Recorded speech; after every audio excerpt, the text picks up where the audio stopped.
everyone, my name is Julia and welcome. Today I will be filming a wrap-up of all the books that I read in June and July. It's been a while since I last filmed such a video, and the reason for that is that I was really loaded with my studies in April and May and read basically 0 books over these 2 months. But now that it's summer, I have more free time and I'm back into reading, and so today I will be sharing my impressions of the 8 books that I've read over these last 2 months. And the first book I read in June was The Naughtiest Girl in the School by Enid Blyton, which I gave 4 stars. It is about a little naughty girl called Elizabeth who does not want to go to a boarding school but has to, and then she tries to adapt to living in this boarding school, or to go away from here just to do something with her new position in life. And of course, in the end, she turns into a good girl. That's quite obvious. To my mind, this transition from being naughty to being very good was a little bit too speedy, but I think that's fine for a children's book. And anyway, Elizabeth can surely be complimented on her boldness, which is rare in a female character, especially in a book from 1930s, which is this book. That was quite a surprise for me, by the way, because all along I was under an impression that the setting is like 80s or 90s, and then I just googled for some details about Enid Blyton herself and realized the book was written in the 30s. That struck me a lot. The school Elizabeth goes to is quite a queer one with a lot of student self-organization, but maybe it was part of the course back in the 1930s. I don't know. I never lived there. And in my opinion, this book could make for a great children's movie or even series. Better. I wonder why there still isn't such an screen adaptation. And the second book I read was Dark Dawn by Jay Kristoff, which I gave only 2 stars, which is honestly something of a record for me. I hardly ever give fewer stars than 3 to any book, but this one really truly disappointed me. It concludes the story of an assassin girl called Mia Carvera who wants to revenge her family's death, and for this reason becomes actually an assassin. And as in the first book, the plot twists blew me away for sure, but to be honest, they were more mind-blowing in the first 2 books than in this one. What I did not like about this book is first the love triangle present in there. Like, I was a huge fan of the hetero love line in the first book. I tolerated the homo love line in the second book. Like, I did not believe in it, but it was okay. But here, this love triangle absolutely disappointed me. That's definitely not what I wanted to read about, and I think it was honestly really bad. Then there is a plot line with divine predestination of the main character. It was overly complicated and, to my mind, not really fitting into the whole setting and plot, which disappointed me too. And to be honest, what made this book tolerable was the relationship of our main character with, spoiler, her younger brother. They were really iconic. They were. And after reading this book and finishing Nevernight Chronicles, I'm sure about one thing. I'm not gonna read any other books by Jay Kristoff because they're just not my cup of tea. Despite the fact that the experience of reading Nevernight Chronicles was an interesting one. This interesting when they say, how interesting, this one interesting. But no, I'm not gonna read anything else by him. The third book I read was The Gems by Anna and Mark Cohen, which I gave 5 stars, but I won't go into great depths talking about it because it is a book published in Russian and it's not translated into English yet, and I'm not sure if it will be translated in English at any point. So it feels a little bit useless to talk about it in English, but it was great. I still want to say a couple of words.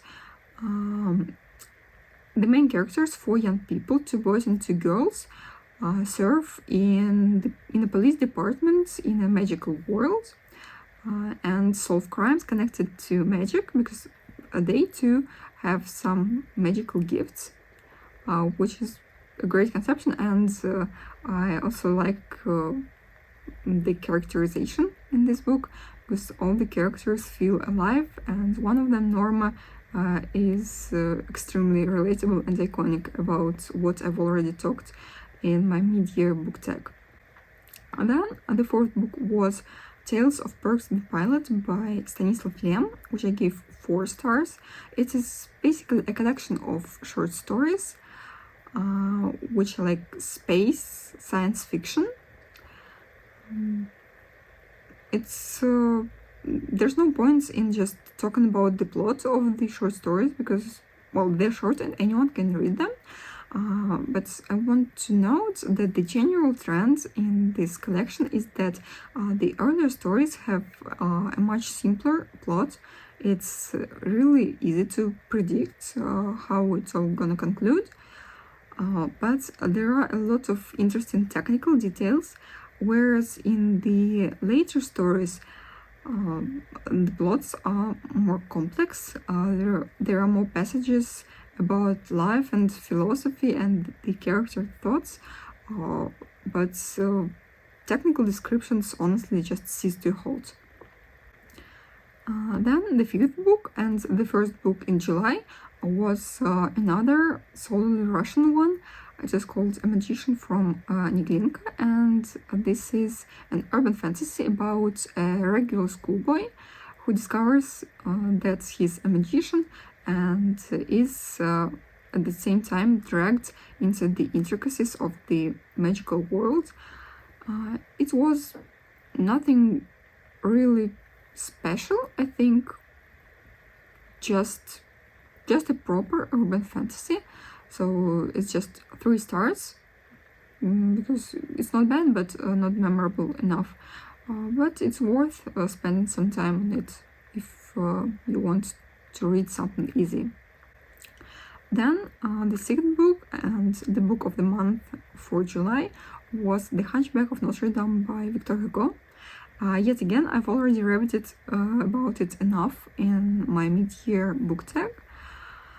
And all I want to add now is that, surprisingly enough, I loved the descriptions in this book, despite the fact that when I first tried to read it a couple of years ago, they were exactly the thing that put me off this book.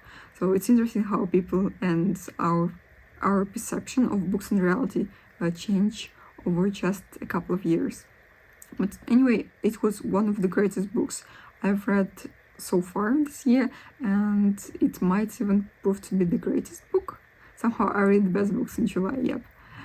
And we're moving on to the 7th book, yet again published and written in Russian only, because it is called 50 Stories of Russian Girls Who Changed the World. I listened to an audiobook rather than read it on paper or on my e-reader, and I think it was a great idea because the style of the book is really podcast-like. You just get really short stories about girls and women who did something exceptional 100 or 150 years ago. Yeah, it's already more like 150 than like 100 because it's 2024 and I still live in 2010. So this book inspired me to go and do something great, but I won't deny that it's not exactly historically accurate at times. but it truly did broaden my horizons, and that's what we read books for. And the last book I read in July was Twisted Love by Anna Huan.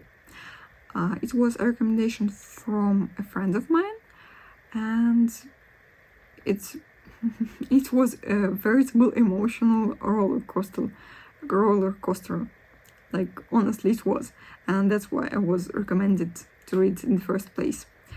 However, there were some disappointments about it.